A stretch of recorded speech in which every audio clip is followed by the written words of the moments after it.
Shalom, selamat malam, saudara-saudara yang dikasihi Tuhan Yesus Kristus. Selamat berjumpa dalam renungan pada malam hari ini. Doa dan harapan saya, saudara semua ada dalam keadaan yang baik, sehat, penuh sukacita, dan berlimpah berkat Tuhan.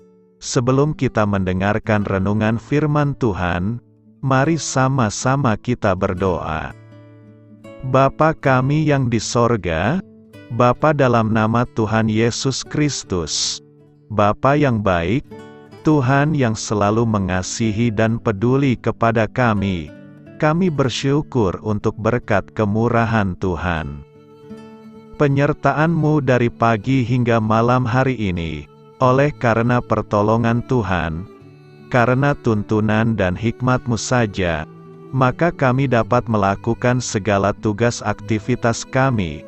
Pada saat ini kami mau mendengarkan sabda firman-Mu, urapi kami Tuhan, agar kami mengerti dan taat melakukan kehendak-Mu.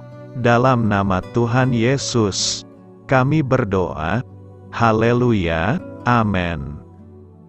Saudara yang terkasih, ayat pembacaan Alkitab kita hari ini terambil dari Amsal 15 ayat yang keempat sampai 9. Amsal 15 ayat 4 sampai 9.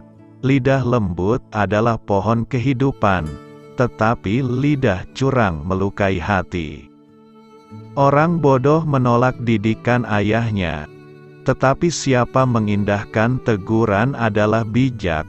Di rumah orang benar ada banyak harta benda, tetapi penghasilan orang fasik membawa kerusakan. Bibir orang bijak menaburkan pengetahuan, tetapi hati orang bebal tidak jujur. Korban orang fasik adalah kekejian bagi Tuhan, tetapi doa orang jujur dikenannya. Jalan orang fasik adalah kekejian bagi Tuhan, tetapi siapa mengejar kebenaran, dikasihinya. Sahabat Suara Kasih, ayat emas renungan kita hari ini adalah Amsal 15 ayat 8-9. Korban orang fasik adalah kekejian bagi Tuhan, tetapi doa orang jujur dikenannya. Jalan orang fasik adalah kekejian bagi Tuhan, tetapi siapa mengejar kebenaran, dikasihinya. Judul renungan kita hari ini adalah Menjawab Panggilan dari Tuhan, ditulis oleh Harvest Ministries.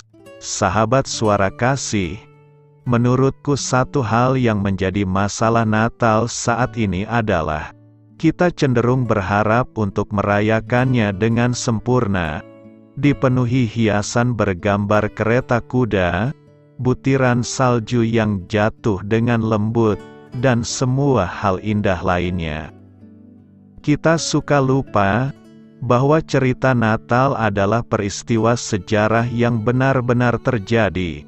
Tapi menurutku saat membongkar kembali seluk-beluknya, dan tahu kebenaran yang sesungguhnya, kamu akan jauh lebih tertarik.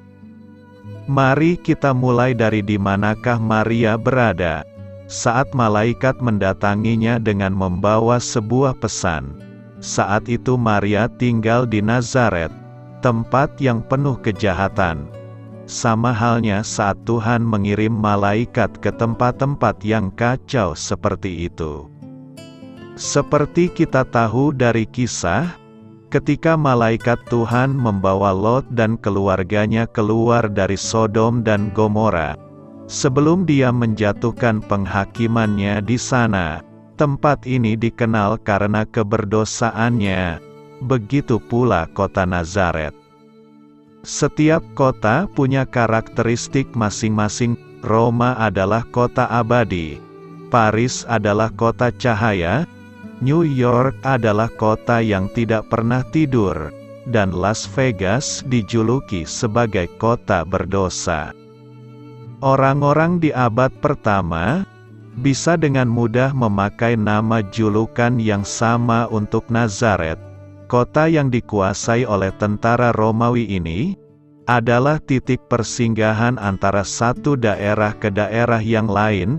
Nazaret diibaratkan seperti kota Barstow dalam Alkitab, atau tempat persinggahan sebelum melanjutkan perjalanan ke daerah lain.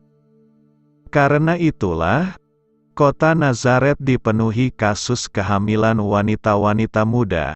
Karena tentara Romawi kerap memaksa mereka, faktanya Nazaret adalah kota yang penuh dengan kejahatan.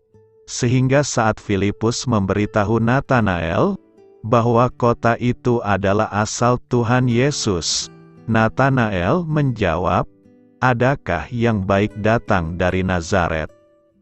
Sahabat Suara Kasih, akan tetapi kita tidak bisa memungkiri, jika Tuhan sendiri memilih seorang gadis perawan bernama Maria, yang berasal dari kota para pendosa itu, untuk menyampaikan pesan penting. Marilah kita renungkan, apa yang dialami Maria menyampaikan kepada kita, bahwa masih ada orang kudus, yang hidup di tengah-tengah dunia yang rusak. Demikian juga dengan orang-orang percaya seperti kita, Tuhan menempatkan kita di tengah dunia yang rusak ini, untuk memenuhi panggilannya melalui hidup kita. Amin. Tuhan Yesus memberkati. Saudara yang terkasih, demikianlah renungan kita pada malam hari ini. Semoga menjadi berkat dan kebaikan bagi kita semuanya. Dan untuk menutup renungan kita pada malam hari ini, marilah kita berdoa. Bapa kami yang di sorga, Bapa di dalam nama Tuhan Yesus Kristus, kami bersyukur Bapa, karena Engkau memberikan begitu banyak berkat di dalam hidup kami. Ajarlah kami Bapa, untuk selalu mengucap syukur kepadamu setiap hari. Terima kasih juga Bapa, untuk pertolongan, penyertaan, dan juga atas berkat-Mu. Kami berbahagia dan bersyukur Bapa, atas kebaikan Tuhan di dalam hidup kami. Terima kasih untuk penyertaan-Mu Bapa, di sepanjang hari yang telah kami lewati. Hingga pada malam hari ini, kami boleh bersyukur lagi di hadapan-Mu Bapa, melalui doa dan renungan malam hari ini. Terima kasih untuk firman-Mu pada hari ini Tuhan. Kami mau belajar dan terus belajar tentang firman-Mu. Firman-Mu yang menguatkan dan meneguhkan iman percaya kami. Firman-Mu yang mengubahkan kehidupan kami. Kami mau melakukan firman-Mu Bapa, di sepanjang kehidupan kami, agar kami menjadi kuat, berjalan bersama dengan Engkau. Terima kasih Bapa, untuk nafas kehidupan yang masih Engkau berikan. Kami mau pakai kehidupan kami, untuk hormat dan kemuliaan nama-Mu. Kiranya Engkau selalu memberkati hidup kami, keluarga kami, sanak saudara kami, daerah tempat tinggal kami, bangsa dan negara kami, pemerintah-pemerintah kami. Biarlah semuanya dalam perlindungan-Mu Bapa, dan jadilah sesuai kehendak-Mu yang terbaik, di dalam hidup kami. Bapa, hamba berdoa untuk saudara-saudara kami, yang sudah mendengarkan renungan pada malam hari ini. Biarlah yang saat ini sedang mengalami sakit penyakit, pergumulan masalah, kebutuhan ekonomi, kiranya Engkau jamah, sembuhkan dan pulihkan kehidupan mereka. Berkati perekonomian mereka, serta berikan jalan keluar, di setiap masalah kehidupan yang sedang mereka hadapi. Ajarlah kami juga Bapa, untuk selalu berharap dan percaya kepada Tuhan Yesus. Pada malam hari ini Bapa, kami akan beristirahat dalam tidur kami.